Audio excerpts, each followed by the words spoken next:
السلام علیکم ورحمۃ اللہ وبرکاتہ، نحمده ونصلی علی رسولہ الکریم، اما بعد فاعوذ باللہ من الشیطان الرجیم، بسم اللہ الرحمن الرحیم، رب اشرح لی صدری ویسر لی امری واحلل عقدۃ من لسانی یفقہوا قولی۔ آج ہم انشاءاللہ سورۃ النساء کی آیت نمبر 75 سے شروع کریں گے۔ وَمَا لَكُمْ لَا تُقَاتِلُونَ فِي سَبِيلِ اللَّهِ وَالْمُسْتَضْعَفِينَ مِنَ الرِّجَالِ وَالنِّسَاءِ وَالْوِلْدَانِ الَّذِينَ يَقُولُونَ رَبَّنَا أَخْرِجْنَا مِنْ هَذِهِ الْقَرْيَةِ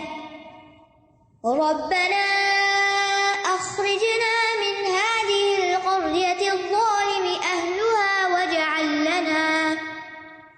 وَاجْعَل لَّنَا مِن لَّدُنكَ وَلِيًّا وَاجْعَل لَّنَا مِن لَّدُنكَ نَصِيرًا۔ اور کیا ہو گیا ہے تمہیں کہ تم اللہ کے راستے میں نہیں لڑتے، حالانکہ مردوں، عورتوں اور بچوں میں سے جو کمزور ہیں وہ کہتے ہیں اے ہمارے رب، ہمیں اس بستی سے نکال جس کے رہنے والے ظالم ہیں، اور ہمارے لیے اپنے پاس سے کوئی حمایتی بنا دے، اور ہمارے لیے اپنے پاس سے کوئی مددگار بنا دے۔ پچھلی آیات میں جہاد کا ذکر ہو رہا تھا، یہاں بھی جہاد کی ترغیب دی جا رہی ہے، اور اس کی دو بنیادی وجوہات بتائی جا رہی ہیں۔ ایک ہے اللہ کے کلمے کی بلندی فی سبیل اللہ، اور دوسری ہے مظلوم مسلمانوں کو نجات دلانے کے لیے جو کفار کے چنگل میں بے بس پڑے ہیں۔ یہاں اشارہ ہے ان مظلوم بچوں، عورتوں اور بوڑھوں کی طرف جو مکہ میں اور عرب کے دوسرے قبائل میں اسلام قبول کر چکے تھے، لیکن ہجرت نہیں کر سکتے تھے اور نہ اپنے آپ کو ظلم سے بچا سکتے تھے، اور یہ طرح طرح کے ظلم سہ رہے تھے اور دعائیں مانگتے تھے کہ اللہ کسی کو بھیج کہ ہمیں اس ظلم سے نجات دے۔ تو اللہ سبحانہ وتعالیٰ نے ان کی طرف اشارہ کرتے ہوئے فرمایا کہ تم ان مظلوم مسلمانوں کو کیوں نہیں نجات دلاتے، جبکہ وہ دعائیں مانگ رہے ہیں کہ یا اللہ ہمیں اس بستی سے نکال جس کے رہنے والے ظالم ہیں، یعنی ان ظالموں کو کیوں نہیں روکتے ظلم کرنے سے۔ تو وما لکم، اور کیا ہے تمہیں، یعنی اے مسلمانوں، لا تقاتلون فی سبیل اللہ، کہ تم اللہ کے راستے میں جنگ نہیں کرتے، والمستضعفین من الرجال والنساء والولدان، اور یہاں مستضعفین سے مراد وہ کمزور مسلمان جو رسول اللہ صلی اللہ علیہ وسلم کی مدینہ کی طرف ہجرت کرنے کے بعد مکہ میں باقی رہ گئے تھے، کیونکہ ان کے پاس مدینہ آنے کی ہمت نہیں تھی، یا یہ کہ مشرکین ان کو مدینہ کی طرف ہجرت کرنے سے روکتے تھے۔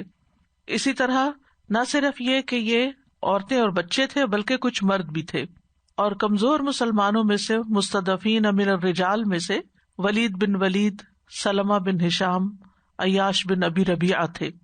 والنساء، اور عورتوں میں سے یا تو وہ ایسی عورتیں تھیں جن کے شوہر مشرک تھے اور وہ مسلمان تھیں تو وہ ان کو اجازت نہیں دیتے تھے اپنا گھر چھوڑنے کی، یا یہ کہ ان کے سرپرست جو تھے وہ مشرک تھے، جیسے باپ یا بھائی یا جو بھی ان عورتوں کا سرپرست تھا، تو وہ ان کو ہجرت نہیں کرنے دیتے تھے، جیسا کہ ہم دیکھتے ہیں ام کلثوم بنت عقبہ بن ابی معیط کے بارے میں آتا ہے۔ عقبہ بن ابی معیط جو تھا وہ نبی صلی اللہ علیہ وسلم کا بہت بڑا دشمن تھا، اور اسی طرح ام فضل لبابہ بنت حارث جو کہ حضرت عباس کی بیوی تھی، حضرت عباس اس وقت مسلمان نہیں ہوئے تھے، ابن عباس کی والدہ تھی۔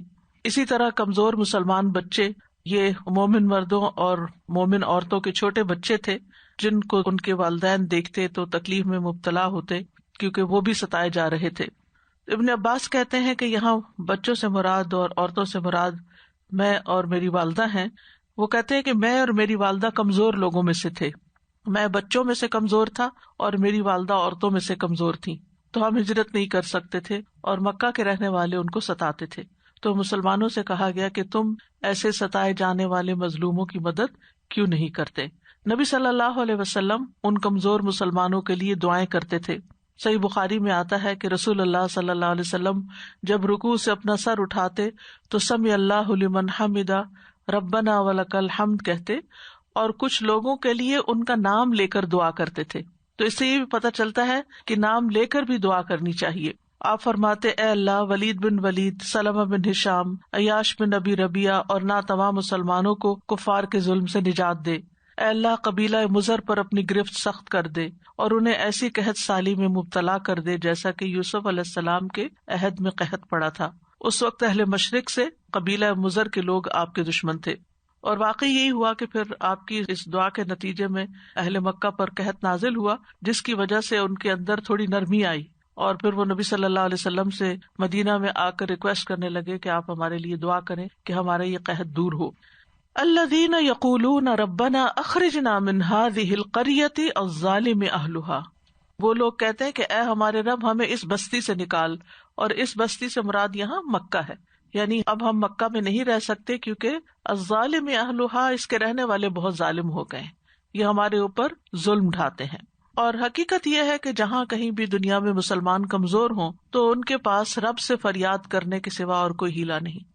کسی بھی مشکل میں، کسی بھی تکلیف میں، کسی بھی مصیبت میں انسان کو اللہ سبحانہ تعالیٰ ہی کی طرف رجوع کرنا چاہیے، چاہے کوئی انڈیویجول ہو، چاہے کلیکٹیولی لوگ کسی مشکل میں مبتلا ہوں۔ اب اس وقت جو کووڈ ہے پوری دنیا کو اپنی لپیٹ میں لیے ہوئے ہے، اور اللہ سبحانہ تعالیٰ کے علاوہ بچنے کا کوئی چارہ نہیں ہے، یعنی کسی انسان کے بس اور کنٹرول میں نہیں ہے۔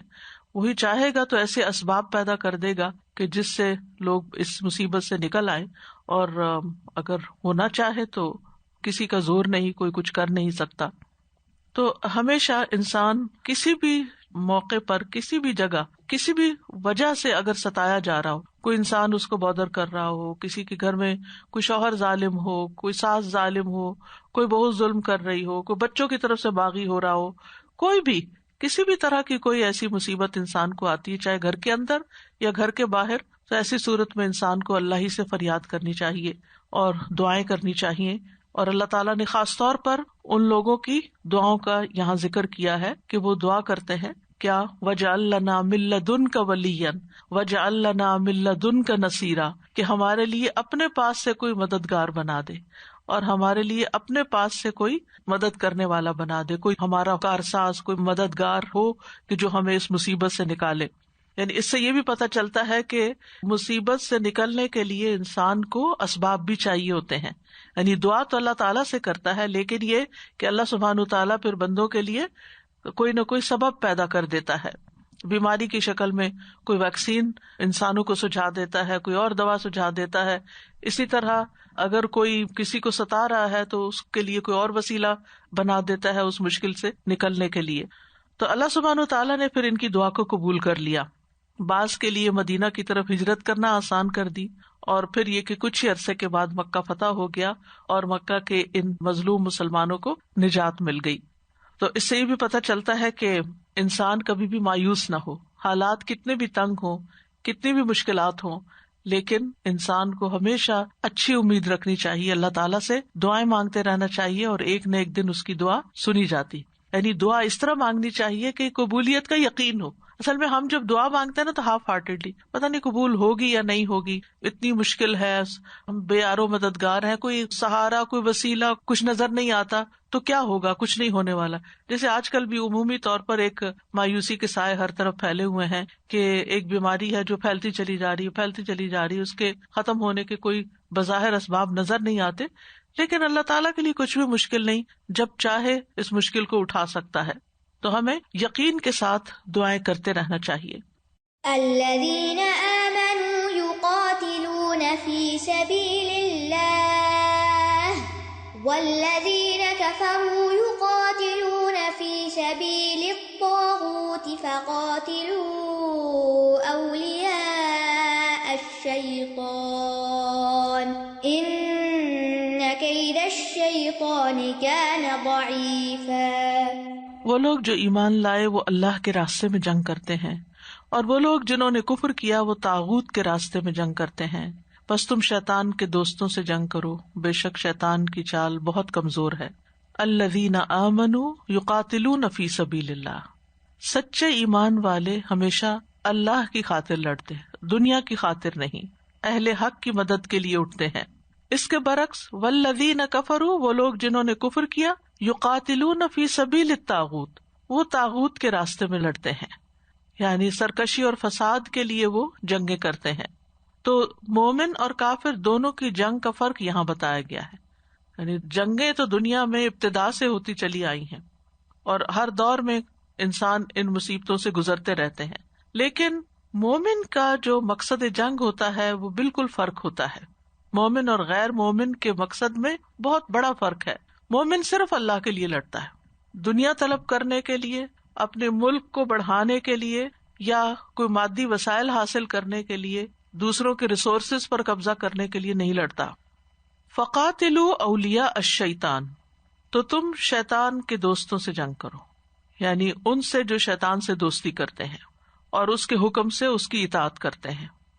اور اولیاء الشیطان سے بغیر کسی خوف کے جنگ کا حکم دیا جا رہا ہے، مسلمانوں کو کہا جا رہا ہے. اور اس طرح جو لوگ شر کو ختم کرنے کے لیے جنگ کرتے ہیں، اللہ کی مدد اور تائید ان کے ساتھ ہوتی ہے.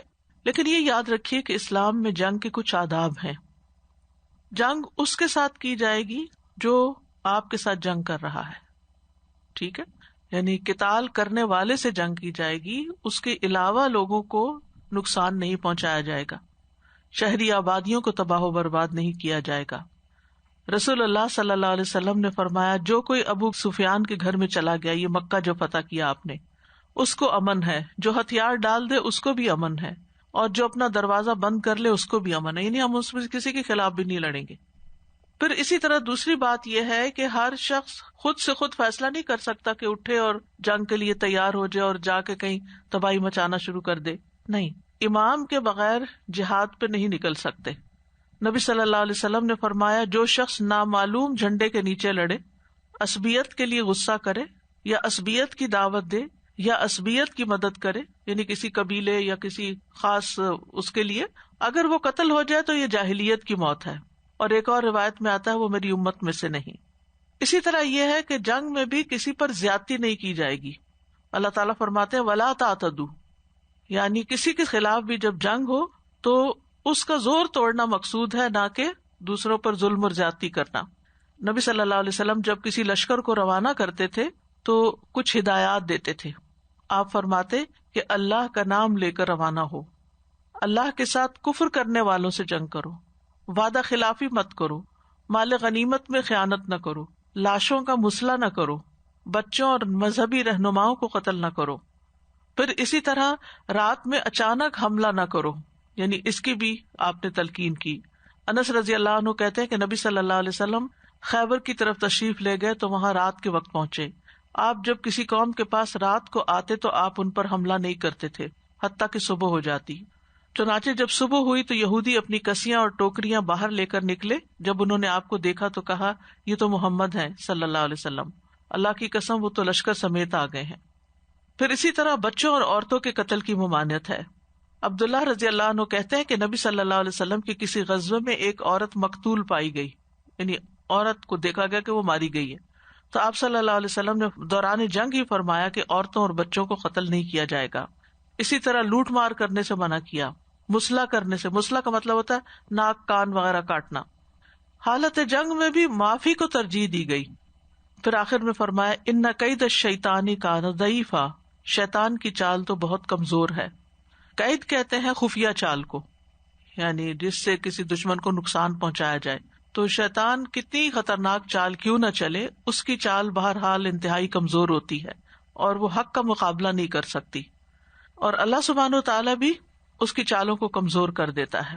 شیطان کی چالیں جنگ کے علاوہ عام دنوں میں بھی شیطان انسان کے خلاف چالیں چلتا رہتا ہے، لیکن انسان کو یہ یاد رکھنا چاہیے کہ اگر اس کے اندر ایمان ہے، تقویٰ ہے، تو شیطان کی چال، شیطان کے وسوسے اس پر حاوی نہیں ہو سکتے. مثلاً اگر ہم عبادتی کا معاملہ دیکھیں تو سب سے پہلے تو شیطان انسان کے اندر سستی پیدا کرتا ہے. ابھی تو بہت وقت ہے، ابھی پڑھ لینا، ٹھہر کے پڑھ لینا، یعنی جیسے نماز ہی پڑھنی ہے. اور پھر یہ کہ تاخیر کرتا رہتا ہے حتیٰ کہ بعض اوقات وقت بھی نکل جاتا ہے. تو اسے کہتے ہیں کہ اچھا اگر آج تم نے عبادت چھوڑ دی تو کل کر لینا، یہ نماز چھوٹ گئی تو اگلی پڑھ لینا، بگ ڈیل. اور پھر جب وہ دوبارہ ارادہ کرتا ہے کسی نیک کام کا، یعنی نماز ہی پڑھنے کا مسئلہ، پھر دوبارہ وسوسے پیدا کرتا ہے. پھر اسی طرح بڑے بڑے گناہ کے کاموں کو چھوٹا بنا کے دکھاتا ہے. اللہ تعالیٰ معاف کرنے والا ہے. پھر یہ ہے کہ عین اس وقت کوئی اور کام اس کو سجھا دیتا ہے وہ انسان کو زیادہ خوبصورت نظر آتے ہیں. اور پھر یہ کہ شیطان جو ہے وہ سٹیپ بائی سٹیپ آگے بڑھتا ہے. ابن سعید غرناطی اپنی کتاب التسہیل میں لکھتے ہیں کہ شیطان دشمن ہے اور اللہ نے ہمیں اس سے محتاط کیا ہے، کیونکہ اس کی دشمنی کے ختم ہونے کی کوئی توقع نہیں. انسانوں میں سے دشمن ہوتے ہیں نا تو دوست بھی بن جاتے ہیں، یعنی حالات بدل جاتے ہیں، لوگوں کے درمیان لڑائیاں ہوتی ہیں، جھگڑے ہوتے ہیں، پھر صلح ہو جاتی ہے، پھر نارمل روٹین میں زندگی چل پڑتی ہے. بعض اوقات لوگ طلاق دینے کے بعد بھی اگر نکاح کی گنجائش ہو تو دوبارہ نکاح کر لیتے ہیں، مار پیٹ کے گھر سے نکال دیتے ہیں، پھر دوبارہ لے آتے ہیں. تو ایسی بہت سی چیزیں ہوتی رہتی ہیں. لیکن شیطان جو ہے وہ کبھی بھی انسان کا دوست نہیں ہو سکتا، اس کی دشمنی کبھی بھی دوستی میں نہیں بدل سکتی، اور وہ آہستہ آہستہ انسان کی طرف آتا ہے. ایک تو یہ کہ وہ انسان کے جسم میں خون کی طرح چلتا ہے، تو وہ مسلسل ایک ساتھ لگا ہوا ہی ہے. سب سے پہلے تو انسان کو کفر کا حکم دیتا ہے، اس کے ایمان میں شکوک و شبہات ڈالتا ہے. اگر اس میں کامیاب نہ ہو تو پھر وہ کبیرہ گناہوں کی طرف لاتا ہے، کبیرہ میں کامیاب نہ ہو تو صغیرہ میں لاتا ہے، پھر بدعات میں انسان کو مبتلا کرتا ہے. اور پھر یہ ہے کہ اگر انسان اس کی چالوں سے بچ بھی جائے تو انسان جب نیک کام کر لیتا ہے تو اس کے کرنے میں ریاکاری ڈال دیتا ہے. اس کو کہتے ہیں دیکھو کتنا اچھا تم نے کام کیا، یہ تو سب کو پتا چلنا چاہیے، تمہاری نیت تو اچھی ہے. اور پھر انسان اگر اس سے بھی بچ جاتا ہے تو پھر اس کو خود پسندی میں مبتلا کر دیتا ہے، کہتا ہے تم تو بہت ہی اچھے ہو، تم نے تو اتنی اچھی نیکی کی ہے جو کسی نے بھی نہیں کی، اور تم جیسا کون ہے، اور اسی قسم کی اور بہت سی چالیں. تو اس کا مقصد کیا ہوتا ہے کہ انسان کو اللہ تعالیٰ کی اطاعت سے روک دے. اور اس نے کہا بھی تھا، سورۃ الاعراف میں آتا ہے قال فبما اغویتنی لاقعدن لهم صراطک المستقیم ثم لآتینہم من بین ایدیہم ومن خلفہم وعن ایمانہم وعن شمائلہم ولا تجد اکثرہم شاکرین. ابلیس نے کہا تو نے مجھے گمراہی میں مبتلا کیا تو اب میں تیری سیدھی راہ پہ گھات لگا کر بیٹھوں گا، پھر انسانوں کو آگے سے، پیچھے سے، دائیں سے، بائیں سے، غرض ہر طرف سے گھیروں گا، اور تو ان میں سے اکثر کو شکر گزار نہ پائے گا، یعنی انسان کے اندر شکر گزاری نہیں رہنے دوں گا. پھر اسی طرح یہ ہے کہ انسان جب نیکی کے کام کے لیے نکلتا ہے یا نیکی کا کوئی کام کرنا چاہتا ہے تو راستے پہ بیٹھ جاتا ہے اور اس کو ڈائیورٹ کرنے کی کوشش کرتا ہے، عبادت میں خلل ڈلواتا ہے. جب ہم نماز شروع کر لیتے ہیں تو ہم سب ایکسپیرینس کرتے ہیں کہ کوشش کے باوجود بھی ہم شیطان کے وسوسوں سے نہیں بچ پاتے، اور اس وقت ہمارا دھیان کہیں نہ کہیں بھٹک ہی جاتا ہے. بہت کوشش کر کے ہم واپس لاتے ہیں اور اسی لمحے دوبارہ پھر بھٹک جاتے، پھر واپس پلٹتے، پھر بھٹک جاتے، اور شروع سے آخر تک یہی سلسلہ چلتا رہتا ہے. حدیث میں آتا ہے کہ نمازی کے دل میں وہ وسوسے ڈالتا ہے، کہتا ہے فلاں بات یاد کرو، فلاں بات یاد کرو. شیطان اسے ان باتوں کی یاد دہانی کراتا ہے جس کا اسے خیال بھی نہ ہو، اور اس طرح اس کو یہ بھی یاد نہیں رہتا کہ اسے کتنی رکعتیں پڑھی، رکعتیں تک بھلوا دیتا ہے. اور ہم میں سے ہر ایک اس کا تجربہ کرتا ہے. پھر یہ کہ قرات میں خلل ڈلواتا ہے، اچھی بھلی صورت پکی یاد ہوتی ہے لیکن ایک دم بھول جاتا ہے. آپ نے دیکھا ہوگا ماہر قاری حضرات جو ہیں، کعبہ کے امام جو ہیں، جن کے بہت سخت ٹیسٹ ہوتے ہیں اور اس کے بعد ان کو سلیکٹ کیا جاتا ہے اور پانی کی طرح رواں پڑتے ہیں، لیکن کئی دفعہ وہ بھی ایسے اٹکتے ہیں کہ آگے نہیں چل پاتے. رسول اللہ صلی اللہ علیہ وسلم نے فرمایا وہ شیطان ہے جسے خنزب کہا جاتا ہے، یعنی جو نماز میں کرتا ہے. جب تم ایسی بات محسوس کرو تو اس سے اللہ کی پناہ مانگ لیا کرو اور بائیں جانب 3 مرتبہ تھتکار دیا کرو. تو صحابی جن کو آپ نے فرمایا تو وہ کہتے ہیں جب میں نے ایسا کیا تو اللہ نے اسے مجھ سے دور کر دیا. اسی طرح اللہ کا ذکر بھلوا دیتا ہے، یعنی آپ نے کوئی اپنے لیے مخصوص چیز رکھی ہوئی ہے تو وہ آپ کے ذہن سے بالکل ہی نکل جائے. صبح شام کے اذکار ہیں، حفاظت کی دعائیں ہیں، تو بعض اوقات ایسا کاموں میں الجھاتا ہے ابھی پڑھتا ہوں اور اس کے بعد ذہن سے ہی نکل جاتا ہے. اسی طرح انسانوں کے باہمی تعلقات میں فتنہ ڈالتا ہے، بدگمانیاں پیدا کرتا ہے اور پھر ایک دوسرے سے لڑائی ڈلوا دیتا ہے، اور تقریباً ہر رشتے میں پھوٹ ڈلواتا ہے، چاہے ماں اور بچے کا رشتہ ہو، چاہے بہن بھائی کا رشتہ ہو، جب اولاد کے ساتھ ہو، شوہر بیوی کا ہو، ایکسٹینڈیڈ فیملی ہو، دوست ہو، احباب ہو، انتہائی ہمارے پیارے لوگ ہوں، یعنی ہر ایک کے بارے میں کچھ نہ کچھ ایسی بات کرتا ہے کہ جس سے انسان کے اندر کوئی بدگمانی آ جائے اور پھر دوسرے کے ساتھ انسان بدسلوکی کرتا ہے. اور خاص طور پر اس کا شکار میاں بیوی ہوتے ہیں جن میں وہ نفرت ڈلواتا ہے. اور یاد رکھیے جو محبت ہوتی ہے وہ اللہ کی طرف سے ہوتی ہے اور بغض شیطان کی طرف سے ہوتا ہے. جب آپ کے دل میں کسی کے خلاف بغض پیدا ہونا شروع ہو جائے تو آپ سمجھے یہ شیطان کا حملہ ہے، اور اس کو پھر دور کریں اور اپنے اندر پازیٹیوٹی لائیں اور اس انسان کی اچھائیوں کو یاد کریں تاکہ پیارے تعلقات جو ہیں وہ آپس کے وہ خراب نہ ہوں. اور اسی طرح جتنی بھی نیگیٹیوٹی ہے، انسانوں کے اندر منفی خیالات ہیں، یہ بھی شیطان کی پیداوار ہوتے ہیں. لیکن انسان یاد رکھے کہ شیطان کمزور ہے، اور شیطان کو کمزور سمجھنا چاہیے، کیونکہ شیطان کی چال صرف خیال ڈالنے تک ہے.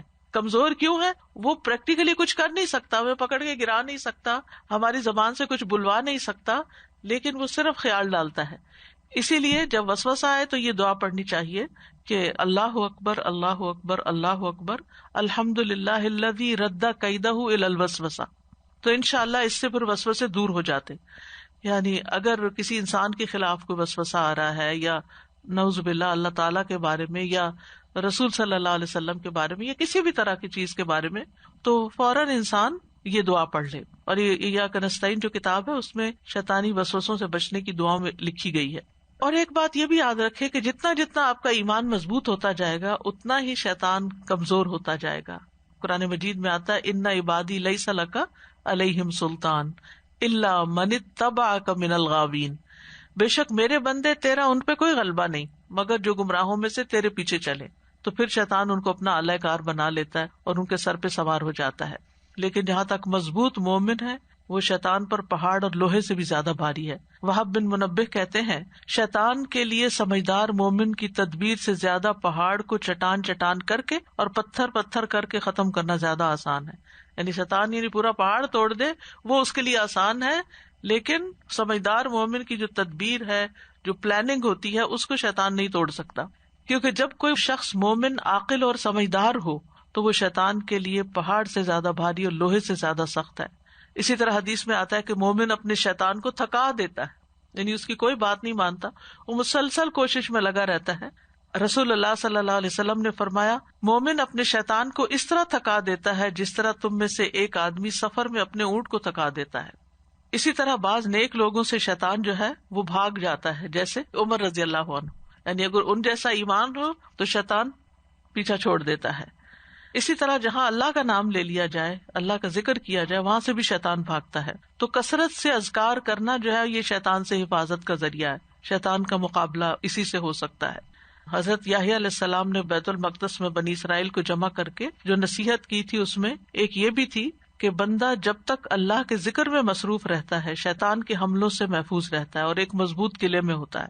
ابن قیم کہتے ہیں ذکر کرنے والا ذکر کے قلعے میں ہوتا ہے، جب وہ غافل ہوتا ہے تو قلعے کو کھول دیتا ہے، پس دشمن اس میں داخل ہو جاتا ہے، پھر یا تو وہ دل میں ہی ٹھہر جاتا ہے یا پھر دل سے اس کا نکالنا مشکل ہو جاتا ہے. یعنی ایک دفعہ دشمن اندر آ جائے تو پھر اس کو باہر نکالنا مشکل ہو جاتا ہے. تو خلاصہ اس بات کا یہ ہے کہ انسان شیطان کی چالوں سے گھبرائے نہیں، ان کا مقابلہ کرے، اور اللہ کی مدد سے شیطان پھر اس پر غالب نہیں آ سکتا. لیکن جو غافل ہیں، ایمان کے کمزور ہیں، وہاں پر استحوذ علیہم الشیطان فانساہم ذکر اللہ،